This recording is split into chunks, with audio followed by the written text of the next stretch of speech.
comigo a Bíblia Sagrada.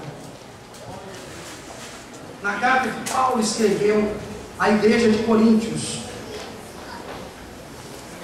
Trata-se da sua primeira epístola à igreja de Coríntios, capítulo 11, versículo 26. Aleluia! Louvado e glorificado é o nome do Senhor Jesus.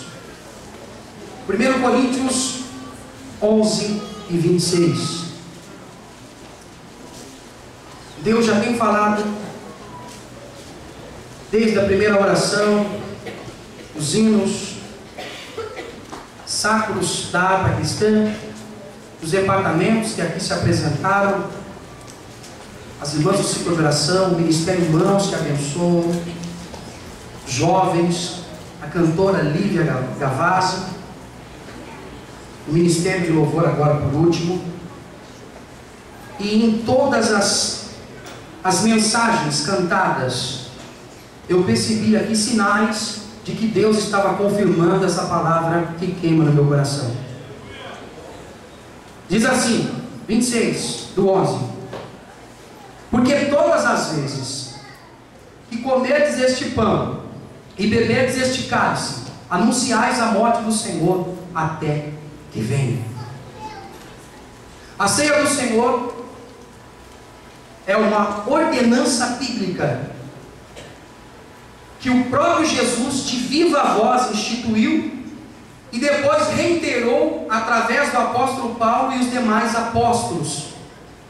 A ceia do Senhor, nós costumamos dizer que trata-se de um dos cultos mais importantes da igreja militante na terra.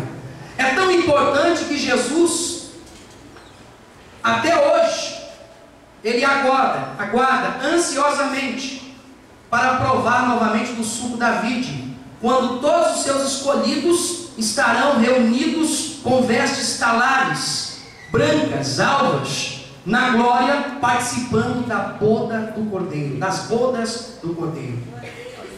Aleluia! Louvado e glorificado é o nome do Senhor. A ceia do Senhor, nós costumamos dizer que é uma mensagem tríplice. Ela possui 3 mensagens.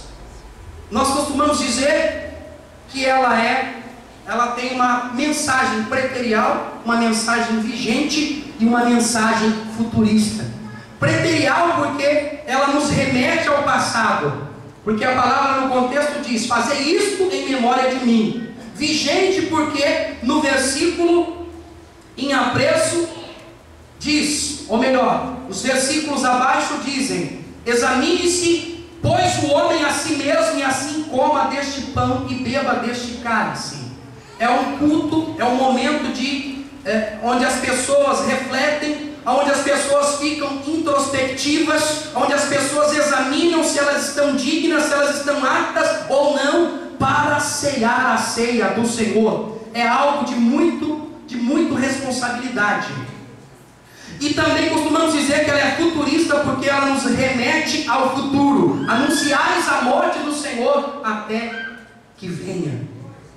Então a igreja aguarda ansiosamente o retorno glorioso de Cristo na terra. Aleluia, louvado o nome do Senhor. O Senhor não vem buscar um povo de qualquer forma. Ele vem buscar um povo zeloso e de boas obras. Se esse povo está aqui, levanta a sua mão comigo e dá um brado de glória a Deus. Aleluia, louvado e glorificado é o nome do Senhor. Implícito dentro dessa mensagem está a mensagem principal do Evangelho, o carro-chefe do Evangelho, a mensagem da cruz. Aí fica uma pergunta: será que nós, que temos a responsabilidade de transmitir, de levar, de anunciar a mensagem da cruz, será que nós estamos nos fazendo entender? Será que os nossos ouvintes estão entendendo a mensagem da cruz? Porque seria muito simplório dizer que Jesus morreu, porque todos morrem. Seria muito raso também dizer que Jesus morreu na cruz, porque ele não foi o único. Vários prisioneiros de guerra, vários homens, escravos, uma lista infindável, está documentada historicamente, também sofreram o suplício da cruz. Nós precisamos entender, nós precisamos compreender melhor a mensagem da cruz. Há quem pense que a cruz foi a derrota de Cristo, que a cruz foi a derrota da igreja. Engano, equívoco. A cruz foi o triunfo de Jesus sobre os demônios. Os demônios não crucificaram Jesus. Quem crucificou foi os homens. Todo aquele sofrimento gradativo, aquela tortura, toda aquela dor torturante, agonizante, tinha um propósito: fazer Jesus desistir da cruz. Sabe por que Jesus não desistiu da cruz, irmãos? Porque Ele não desistiu de mim e não desistiu de você, não desistiu da sua família, não desistiu da igreja nova de Deus. Eu queria falar nessa noite sobre crucificação. Historicamente, quem inseriu os primeiros a inserir como método de tortura e de execução pela crucificação foram os persas. Alexandre o Grande, juntamente com seus generais, que sucederam o império dos persas, também utilizaram em larga escala esse tipo de tortura, esse tipo de execução. Os romanos, com tudo que eles faziam, eles também importaram essa prática no seu império, no seu reino, aperfeiçoaram essa habilidade, tornaram ela mais eficiente, e também muitos inimigos políticos e criminosos morreram no Império Romano com esse método torturante e agonizante. Para você entender, irmãos, existe a cruz simples, que é somente uma estaca. E existe a cruz composta. Ela é composta em duas partes: uma barra horizontal, que se chama patibulum, e uma barra vertical, que se chama stipe crucis. A barra horizontal, patibulum, pesa cerca de 45, 50 quilos, e a stipe crucis, ela é fixa. No caso da crucificação de Jesus, ela já estava lá no Gólgota. Os historiadores também dizem que a família do condenado deveria pagar aquela execução. Os cofres públicos do Império Romano não poderiam sofrer aquele ônus. Então, se a família não tinha dinheiro para pagar aquela execução penal, porque custava muito caro, tinha que se deslocar um destacamento militar, e no caso de Jesus, por ele ser mais popular ainda, um número maior de policiais, de militares, tiveram que estar ali no momento daquela execução para conter a multidão que estava alvoroçada. Quando a família não tinha dinheiro, se confiscava os bens. E segundo alguns historiadores, inclusive esses dias até nós comentava comigo o obreiro Lincoln, a família tinha que pagar. E provavelmente a mãe biológica de Jesus, porque ela não era mãe do Jesus Deus, porque ele já pré-existia, ele não teve começo, ele não teve origem, ela perdeu a sua casa. Na manhã em que Jesus foi capturado, em que Jesus estava ali sendo passado de mão em mão, interrogado, ela também recebeu a visita dos soldados que confiscaram a sua casa e confiscaram os seus bens. Pois bem, os mesmos historiadores também dizem que provavelmente a barra que Jesus carregava nos seus ombros, provavelmente deveria ser também um pé direito ou alguma madeira que estava ali servindo de sustentação na casa de Jesus. Dá para imaginar o drama daquela mãe? Ela sofreu esse drama, mas eu quero dizer para você que no pé da cruz ela teve solução, e você vai saber daqui um pouco. Aleluia. Eu quero abrir um parênteses para você, irmão, para dizer que a cruz do Calvário, na cruz de Cristo, a salvação, a perdão, a solução de problemas. Na cruz de Cristo nós nos encontramos novamente com Deus. Se você crê, se você está entendendo a palavra, levanta a sua mão comigo e dá um brado de glória a Deus. O sofrimento de Jesus começou no Getsemane. Getsemane significa, e literalmente lagar do óleo. Era o lugar onde o fruto da oliveira era moído, era prensado. Jesus conhecia muito bem o Getsemane. O Getsemane, além de ser um lugar onde se extraía o óleo precioso da fruta da oliveira, que servia de combustível e também era muito útil na alimentação, do lado havia também um horto, um jardim, havia muitos pés, havia um olival. Jesus conhecia muito bem. Por reiteradas vezes ele esteve ali, orando de joelhos, fervorosamente, chorando copiosamente pela sua igreja, pelos seus discípulos, pelos seus apóstolos, pela igreja da Nova de Julho. Oh, aleluia, louvado é o nome do Senhor. Só que aquele dia foi diferente. Jesus tinha acabado de protagonizar um dos episódios mais inusitados do seu ministério. Ele se despe das roupas de cima, se cinge com uma toalha, pega uma bacia com água e se põe de forma humilde a lavar os pés dos apóstolos. Todos conhecem o coelho salteado. Eles se recusam. Só Pedro tem a coragem de dizer que não deveria ele ser lavado por Jesus, mas ele deveria lavar os pés de Jesus. Mas eu não quero entrar nesse mérito. Jesus não estava somente dando ali uma lição riquíssima sobre humildade. Jesus também estava dando uma outra lição. Em outras palavras, Jesus estava dizendo assim: a partir de agora eu estou me despindo da minha natureza divina. Porque até agora eu estava alternando as minhas naturezas. Ora homem, ora como Deus. Pastor, dá um exemplo. Só Deus pode perdoar pecado. E uma certa feita, numa reunião como essa, casa cheia, ele disse para o paralítico: levanta-te. Ou melhor, ele disse para o paralítico: sejam perdoados os teus pecados. E todos arrazoavam no seu coração. E ele disse: o que é melhor? Dizer, perdoados estão os teus pecados, ou dizer, pega a tua cama e anda? Naquele momento Jesus estava usufruindo, utilizando a sua deidade, a sua natureza divina. Pois bem, naquela hora Jesus estava dizendo: a partir de agora eu estou me despindo da minha natureza divina, para assumir 100% da minha natureza humana, para não macular, para não interferir no processo salvífico da cruz, do Calvário, para que ninguém pudesse espiritualmente acusar e dizer: olha, o processo de salvação da cruz está invalidado, porque você esteve com Deus. Não, Jesus esteve na cruz do Calvário. Todo instante, todo segundo, todo minuto, ele esteve como homem. Jesus como homem venceu e abriu o caminho para mim e para você. Você que entrou aqui de cabeça baixa dizendo: eu sou fraco, eu não aguento, eu não suporto. Jesus está dizendo: eu venci o mundo.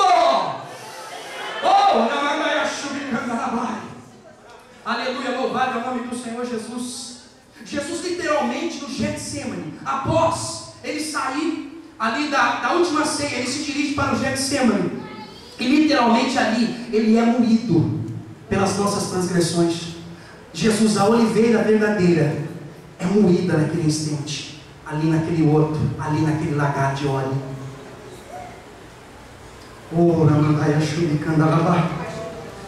Jesus estava visivelmente triste. Os seus apóstolos nunca tinham visto ele tão abalado emocionalmente. É verdade que eles já tinham visto ele chorar pela morte de Lázaro. É verdade que também eles tinham visto ele chorar quando na entrada triunfal em Jerusalém, em que o povo ovacionava o seu nome, dizendo: Hosana, Hosana, bendito é aquele que vem no nome do Senhor. Mas agora essa tristeza era diferente, parecia algo sério. E eles ficaram mais perplexos ainda quando Jesus pede, como homem que o era naquele instante, Jesus pede oração para eles. Jesus diz: orem comigo, a minha alma se angustia, se agoniza até a morte, porque é chegada a minha hora. O espírito está pronto, mas a carne é fraca. E Jesus vai orar, e ele ora intensamente. Ele é acometido pelos horrores pela expectativa dos terrores que ele ia passar logo depois de sair do Getsemane. Os discípulos, consumidos pela tristeza, adormecem. Jesus ora intensamente, a ponto de suar gotas de sangue. A medicina relata, irmãos, que apesar desse fenômeno ser raro, ele está bem documentado ao longo da história. Não só Jesus suou gotas de sangue, muitas pessoas suaram, e não tinha nada de sobrenatural ali. Os documentos raríssimos, mas bem documentados, dizem que uma pessoa acometida de um forte estresse, acometida pelo pânico, ela pode sim suar gotas de sangue. Os finíssimos capilares das glândulas sudoríparas, elas se rompem, o sangue se mistura com o suor e a pessoa começa a suar. Jesus começou a suar gotas de sangue. E naquela expectativa, naquela oração intensa que Jesus estava tendo, Jesus está umbrado. Provavelmente Lucas se desperta daquele sono da indolência e vê Jesus suando gotas de sangue. Mais tarde Lucas irá registrar no seu evangelho, que leva o seu nome, por ser o único médico que estava ali, ele vai relatar que Jesus suou gotas de sangue. Antes de Jesus se evadir daquele lugar, ele é capturado pelos religiosos e pelos soldados romanos. Ele é levado para o sinédrio. No sinédrio, eles dão tapa no seu rosto, vendam os seus olhos e caçoam, escarnecem dele, dizendo: profetiza. Quem te bateu? Profetiza. Quem te bateu? Todos os discípulos fogem. Jesus fica só. Amanhece, Jesus está cansado, provavelmente não dormiu, está com fome, está desidratado, suou torrencialmente, copiosamente e também com sangue. Jesus é levado para Pilatos. Pilatos não acha nele nenhuma acusação. Sorrateiramente e astutamente ele remete Jesus para Herodes. Herodes também não vê nele nenhuma coisa que pudesse condená-lo. Devolve ele para Pilatos. Pilatos novamente o interroga. A multidão, enfurecida e alvoroçada, pressiona Pilatos. E Pilatos, temendo a multidão, temendo a sedição, o condena ao açoite. Imediatamente 2 centuriões vêm com o flagrum na mão. O flagrum nada mais é do que o açoite, o chicote, fitas de couro com bolinhas de chumbo. Eles pegam Jesus, atam as suas mãos em um poste e começa a sessão torturante. É pouco provável, é duvidoso e é pouco provável que aqueles soldados romanos tivessem obedecido à lei judaica, que previa que o condenado deveria levar somente 40 chibatadas. Os judeus, fariseus, no seu zelo, limitaram para 39. Com certeza, eles excederam em muito o número de chibatadas do nosso Senhor. Começa a sessão torturante. As primeiras chicotadas vão fazendo um vergão, uma lista de vergão. À medida em que se repete reiteradas vezes, vai acontecendo uma incisão na pele, na derme e na epiderme, nos vasos sanguíneos se rompem e ele começa a ter uma hemorragia arterial. As bolas de chumbo na ponta do chicote, em primeira instância, fazem um grande hematoma, mas depois uma profunda também lesão na sua costa. Por fim, quando Jesus, já desmaiado de dor, eles param e a sua costa está irreconhecível. A sua costa está vermelha como escarlate. Eles desamarram Jesus e é permitido ele se deitar sobre o chão, provavelmente sobre uma poça de sangue que já se formou no chão. E o diabo com certeza sussurra, porque a Bíblia diz que no deserto o diabo tentou Jesus por um espaço, se ausentou de Jesus, mas depois depois ele voltou novamente, por um espaço de tempo. Com certeza ele sussurrou: desiste. Mas ele não desistiu.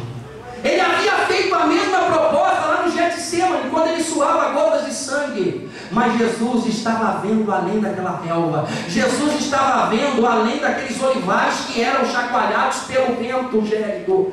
Jesus estava enxergando muito além daquele outro. Ele estava enxergando a igreja da 9 de julho. Ele não desistiu, porque ele sabia que hoje a sua igreja iria precisar dele.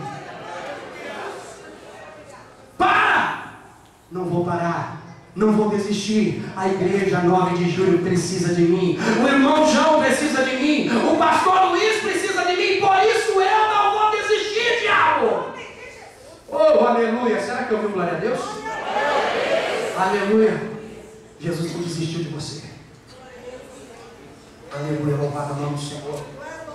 Jesus é levado novamente para Pilatos. Antes escarnecem dele, colocam uma cana no seu braço, colocam um manto e colocam uma coroa cravada no seu crânio, e novamente hemorragia, porque esse lugar é muito irrigado por sangue. Jesus está desidratado, ele está cansado fisicamente, e ele é levado novamente para a multidão, e a multidão enfurecida pede a sua crucificação. Pilatos, temendo a instabilidade do seu governo, temendo o seu futuro político, entrega Jesus para ser crucificado. A barra da cruz é colocada nos seus ombros, 45 quilos a 50 quilos aproximadamente. Os músculos humanos de Jesus não estão suportando, ele cai reiteradas vezes.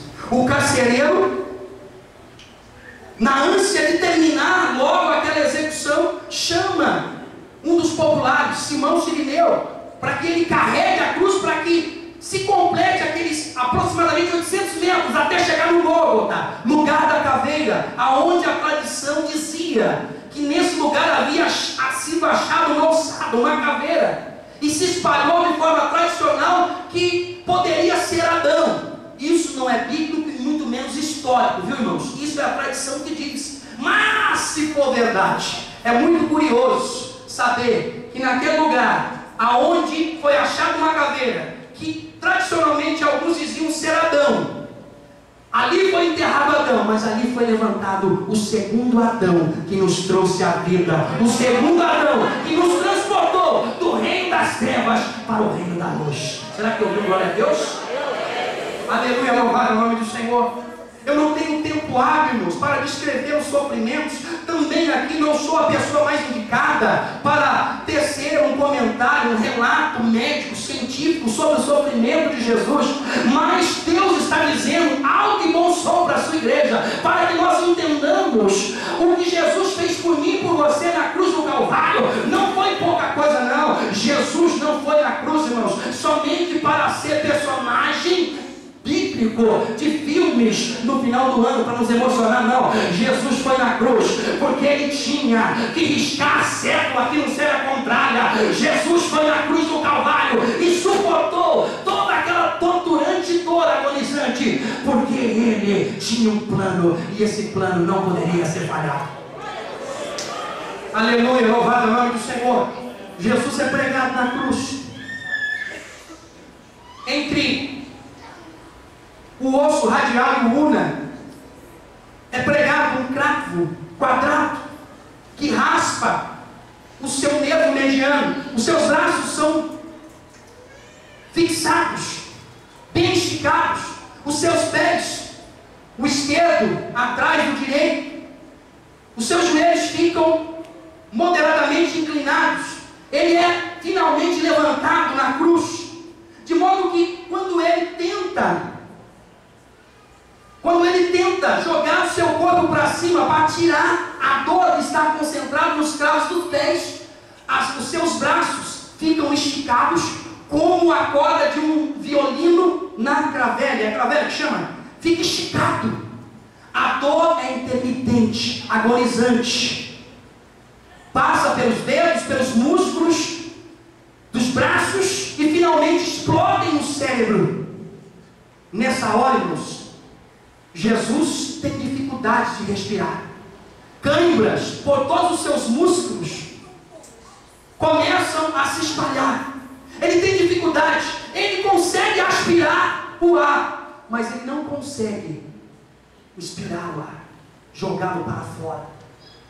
Toda vez que ele levanta o seu corpo para poder tomar alguns golpes do precioso oxigênio tão vital para a nossa vida, a dor é cruciante, ela é transportada para os pés.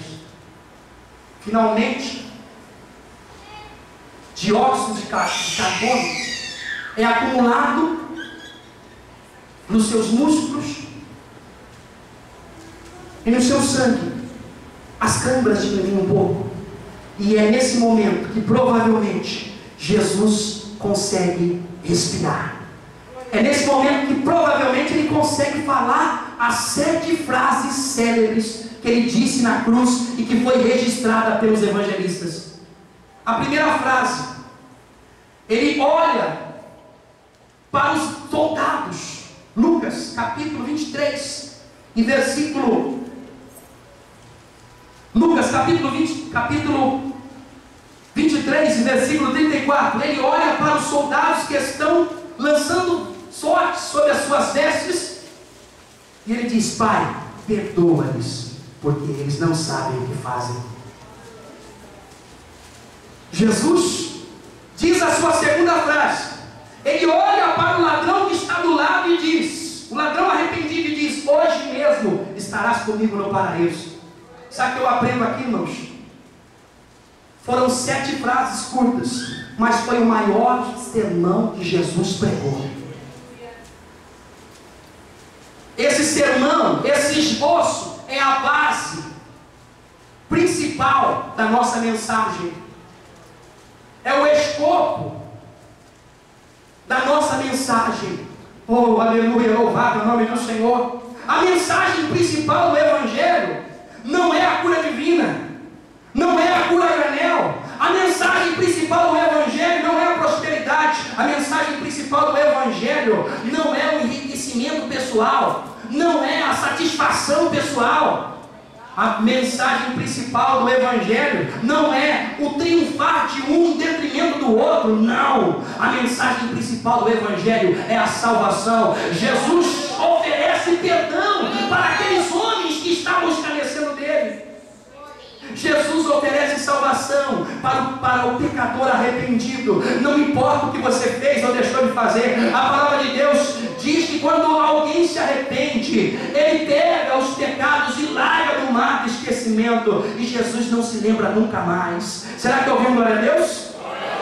Oh, aleluia, louvado é o nome do Senhor. A terceira frase que ele diz, ele olha para a sua mãe biológica,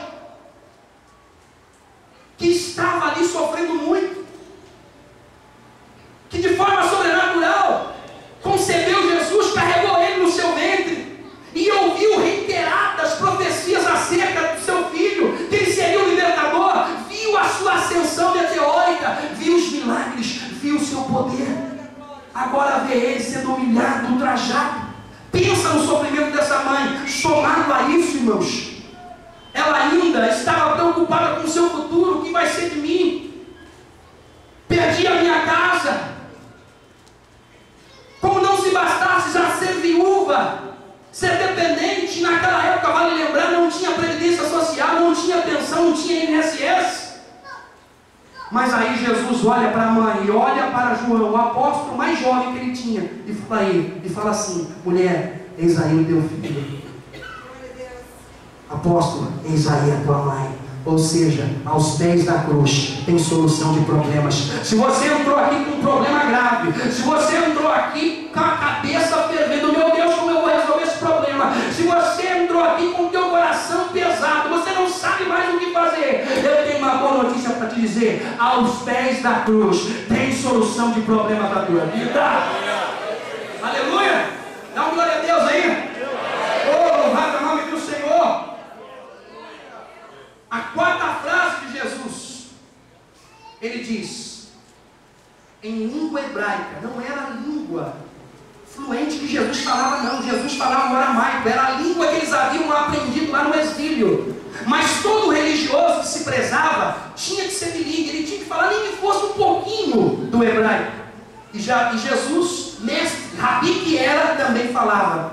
E ele disse: Eli, Eli, lama sabachthani, que traduzido é: Deus meu, por que me desamparastes? Jesus estava recitando o Salmo 22. Vale lembrar que naquela época, a Bíblia da época, o Torá, não era dividida em capítulos e muito menos em versículos. Vocês sabiam disso? Não era. A Bíblia só foi dividida em capítulos no século 13 e em versículos no século 16. Ou seja, tem duas mensagens aqui: a mensagem literal e a mensagem espiritual. Primeiro, literalmente, Jesus estava sentindo-se desamparado por Deus. Aleluia, louvado o nome do Senhor. Jesus se fez a semelhança de pecado por mim e por você. Eu ouvi dizer, irmãos, que um lugar remoto lá da Ásia, uma mãe se ofereceu para sofrer a pena no lugar do seu filho. Ela se ofereceu, ela se candidatou por amor ao seu filho. O amor da mãe é o amor que se aproxima do amor de Deus. Fica bem distante ainda, mas nós vemos nuances do amor de Deus no amor da mãe. Vai lá na penitenciária, procura um pai, você não vai achar. Talvez no meio de 100 você ache um ou dois, mas você vai ver muitas mulheres ali, abnegadas, ali, clamando pelos seus filhos, e todos os domingos visitando os seus filhos. Pois bem, eu acredito que muitas mães aqui também se candidatariam para sofrer no lugar do seu filho, se o seu filho tivesse que sofrer. A boa notícia é que o nosso Pai, Ele se ofereceu para sofrer o que eu e você deveríamos sofrer. Ele foi o nosso substituto na cruz do Calvário. Era para mim estar lá, era para você estar lá, mas Jesus foi no meu lugar. Será que ouviu? Glória a Deus!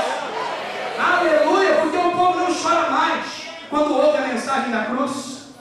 O povo não sapatia mais quando ouve a mensagem da cruz. Só quando o pregador fala: tem um anjo daquele lado, tem um anjo ali, chegou outro anjão aqui agora, tem um voando aqui, aí passou na tua cabeça e agora? Limpo. Aí a igreja, louvado e glorificado o nome do Senhor. Jesus literalmente se sentiu desprezado, desamparado pelo Pai. O pecador, quando sente os efeitos do pecado, porque Romanos 6,23 diz que o salário do pecado é a morte, literalmente ele se sente desamparado por Deus, ele se sente separado de Deus, e Jesus sentiu isso, e foi por isso que ele clamou a quarta frase: Deus meu, por que me desamparaste? A terceira mensagem, irmãos, é que mesmo Jesus nessas circunstâncias, ele, mestre que era, rabi que era, que conhecedor exímio das Escrituras, ele não deixou de ensinar. Porque na época não tinha versículo. Ele não poderia falar assim: lê o Salmo 22. Não tinha o Salmo 22. Existia o Salmo, porém não existia divisão de capítulos. E quando um rabi queria se situar, quando um rabi queria mostrar onde estava a tal mensagem, o que ele fazia? Fala para mim, pastor, o que ele fazia? Irmão, vocês não estão entendendo, vocês não estão aqui não. Quem está aqui fala glória a Deus.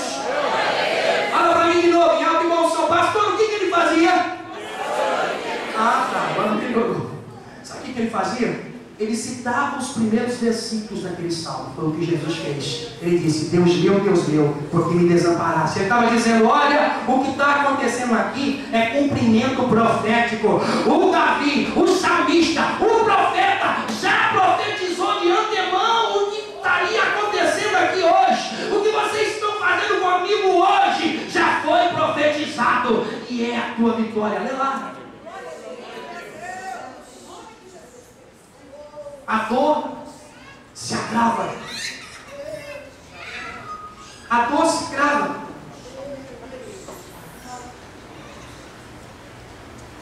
Falta irrigação nos tecidos do seu organismo. Jesus está desidratado ao máximo, a um estado crítico. E os tecidos mandam estímulos para o seu cérebro dizendo: olha, você precisa de água. É nessa hora que ele brada dizendo: tenho sede. Era literal. Jesus estava tendo sede. Quem aqui já passou por um processo cirúrgico? Não dá uma sede terrível? Dá ou não dá? quando você perde muito sangue, quando você está ali hospitalizado, você tem uma sede terrível. Jesus sentiu essa sede. Essa é a mensagem literal. A espiritual ele disse: tenho sede de almas. Para a mulher samaritana ele disse: dá-lhe de beber. Em outras palavras, ele estava dizendo: pregue a minha palavra, eu quero almas, eu quero almas, eu quero almas. Quantas almas você trouxe para Jesus nesse ano? O ano está acabando. Tem gente que não vai dar conta nem da sua alma. Olha só, dê água para Jesus nessa noite. Ainda é tempo. Sacia a sede do teu mestre. Finalmente Jesus, quando ali estava, quando ele já não suportava mais, quando ele já tinha sentido que ele poderia se permitir morrer, porque foi a primeira vez, irmãos, escuta isso aqui é muito lindo, foi a primeira vez que a morte ficou tímida, porque a morte não tinha preguiça não tinha preguiça, não tem até hoje, já não escolhe idade, deu brecha para ela, leva quem aparecer na frente, jovem, criança, adulto, quem vai casar semana que vem, quem não fez faculdade ainda, ela não escolhe, ela não tem pressa, ela não tem medo, ela se apressa mesmo para levar o camarada. Mas nesse dia, foi o primeiro dia que a morte ficou tímida. O que eu vou fazer com esse homem? Esse homem nunca pecou, eu não tenho autoridade, eu não tenho legalidade para levá-lo. Aí Jesus fala assim: morte, eu vou te dar uma focinha, porque eu tenho que cumprir a justiça do meu Deus. Jesus brada: está consumado. Meu Deus. Fala assim: está consumado. Está consumado. Aleluia, louvado é o nome do Senhor. Irmão, tudo que Jesus tem para fazer na minha e na tua vida, Ele já fez. Dá um brado de glória a Deus. Aleluia. Ele não vai fazer, Ele já fez. Ele já cumpriu. É retroativo, lá na cruz do Calvário. Todos os benefícios que eu e você tanto queremos, Jesus já garantiu para nós na cruz do Calvário. Oh, eu não sei você, mas eu sinto a presença de Deus nesse lugar muito forte. Jesus foi um verdadeiro herói. Tem muita gente aí, irmão, idolatrando e escolhendo ícones para si. Pasmem, mas tem adolescente que venera mais o Justin Bieber do que Jesus. Tem jovem que idolatra mais os jogadores do seu time do coração do que Jesus. Mas Jesus é meu herói. Quem declara e considera que Jesus é o teu herói, dá um grande glória a Deus. Jesus não desistiu de você. Aleluia. Aleluia. Oh, louvado é o nome do Senhor. Maravilha. O último golpe de Satanás. As pessoas zombam dele. É a humilhação moral. É a dor moral, emocional. Você salvou a tanto, salva-te a ti mesmo. Mas Jesus se esforça para levantar o seu pé, para se levantar um pouco. E nesse momento toda a dor é transferida para os seus pés, que estão perfurados por cravos. E ele se levanta e dá um brado, dizendo: Pai, a ti entrego o meu espírito. Oh, aleluia.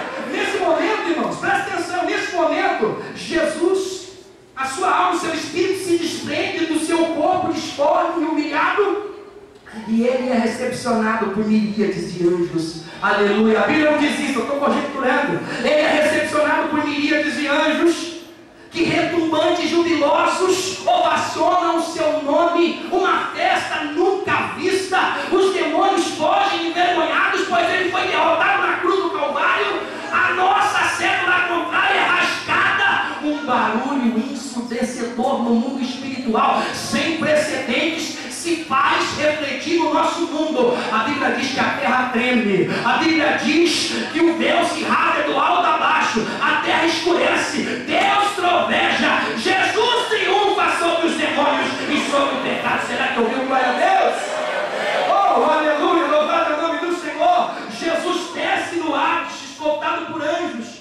E ele ali prega para os cativos em cativeiro. Porque no passado, meus santos e os ímpios, ambos iam para o mesmo lugar. É verdade que havia ali uma divisão. Havia entre eles, entre os dois compartimentos, um abismo intransponível. Desse lado havia tormento, solidão, desprezo eterno. Mas desse lado era o paraíso. Havia refrigério, havia esperança de salvação.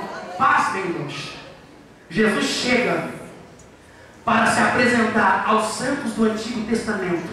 Desde Abel até João Batista, eles estão ali, esperando também que se cumpra a esperança da salvação.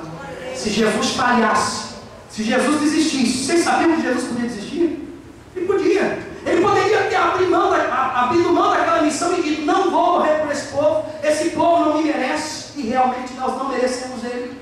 E ele poderia ter se evadido daquele lugar, mas ele não fez isso. Sabe por quê? Senão a nossa salvação estaria comprometida.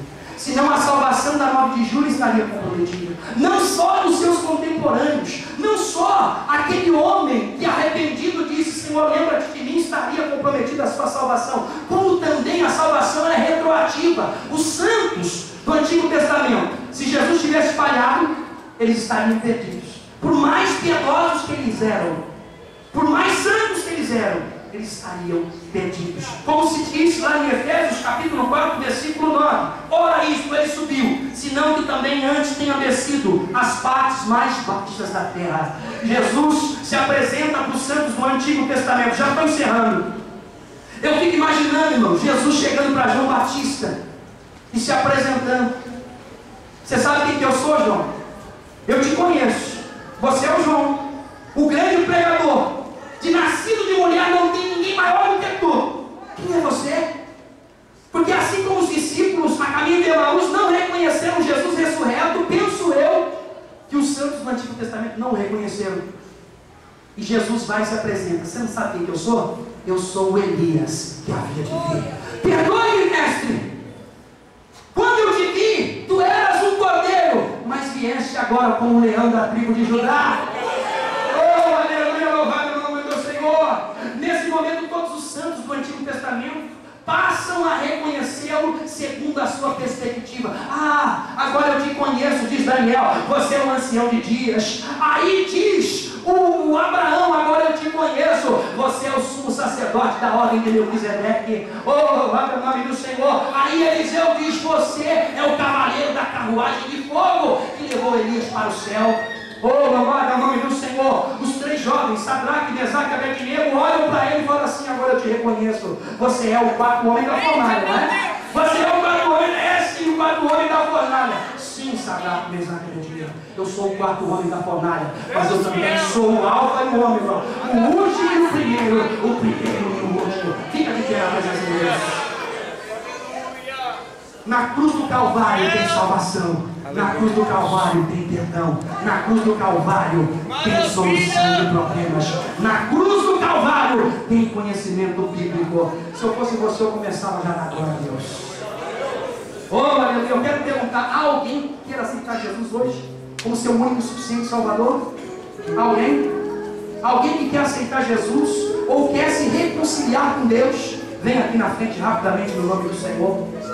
Enquanto isso, os presbíteros já vão se preparando para a ministração da ceia do Senhor. Aleluia! Oh, aleluia!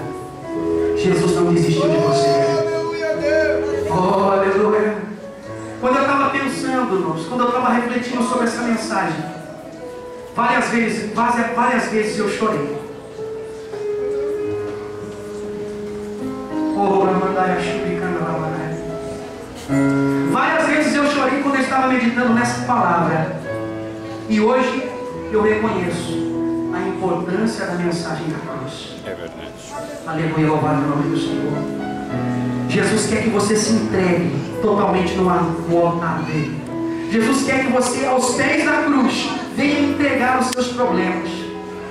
O que é que tem afligido o teu coração? O que é que tem inquietado a tua mente? Entrega nos pés da cruz. Oh, Aleluia. Alguém para Jesus, vem aqui na frente rapidamente, eu quero orar por você. Oh, aleluia.